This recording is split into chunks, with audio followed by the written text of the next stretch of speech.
Bonjour à tous, j'espère que vous allez bien mes chers amis de la mémoire.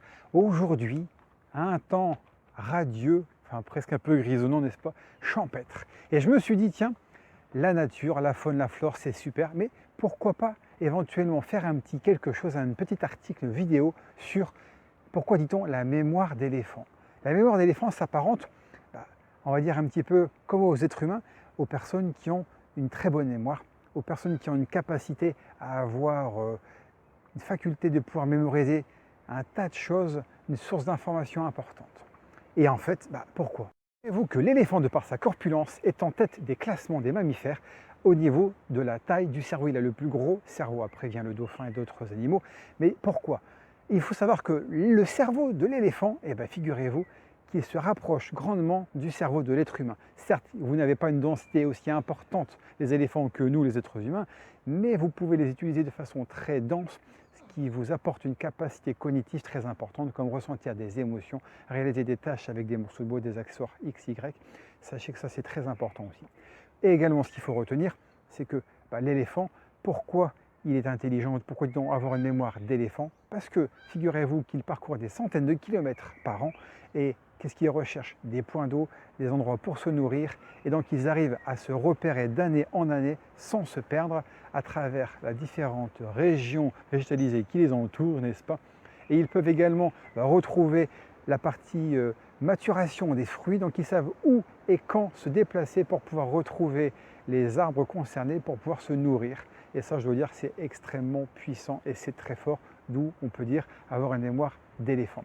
Et surtout également au niveau de leurs congénères, il faut savoir qu'il y a une transmission qui se fait entre eux dès le plus jeune âge, ce qui fait qu'automatiquement, c'est facile. Le fait de communiquer et de transmettre ce que l'on connaît, son savoir, permet automatiquement de pouvoir le retenir.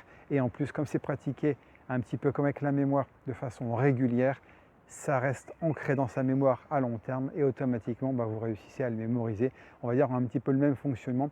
C'est vrai que garder les techniques pour soi, il n'y a aucun intérêt, mais les transmettre, c'est encore mieux. L'éléphant, figurez-vous, donc, comme je vous disais, il a une très bonne mémoire spatiale et également du point une mémoire collective par la transmission de génération en génération. Et c'est un très bon physionomiste. Figurez-vous que d'après de nombreuses études, il a été vérifié que des éléphants, donc des jeunes éléphants, pouvaient, à travers la relation, le lien qu'ils entretenaient avec l'être humain, pouvoir les reconnaître, avoir de l'affection pour eux et des années plus tard également les reconnaître. Il y a une pub assez humoristique sur Rollo, si vous tapez Rollo sur YouTube, pub éléphant, vous allez voir ça, il y a un petit gamin, un morceau de chocolat qui le tend, un petit éléphantou, et il le mange, il fait une petite grimace, et puis il y a un cirque qui passe par là à travers la rue 30 ans plus tard, et l'éléphant gifle, enfin je ne vous en dis pas plus, c'est assez sympa. Et pour revenir sur le cirque, très bonne transition, n'est-ce pas Jean-Yves? Figurez-vous qu'un éléphant avait rencontré un éléphant au cours de prestations de cirque et environ quelques mois, et 23 ans plus tard, a retrouvé également le même éléphant et ils se sont retrouvés et on a senti en eux les émotions qui étaient également partagées. Ils se souvenaient de la relation qu'ils avaient entre eux et ça c'est génial. Donc soyez dans cet esprit-là de physionomiste, de mémoire spatiale, etc. Profitez des capacités mémorielles que nous avons tous en nous. Chacun à une différente échelle. Mais figurez-vous qu'il est également rancunier parce que si on lui a causé du tort ou si on lui a fait du mal, automatiquement il a une mémoire très très puissante et on peut dire que la vengeance est un plat qui se mange froid et là c'est le cas de le dire parce qu'avec une mémoire d'éléphant souvent il est rancunier et il sait se venger au bon moment. Voilà, j'espère que cette petite vidéo vous a plu, c'était une petite phase intermédiaire, on va dire une petite pensée, une explication liée à la mémoire. J'espère que vous allez pouvoir me liker, mettre des petits pouces, allez à très vite pour de prochaines aventures, salut!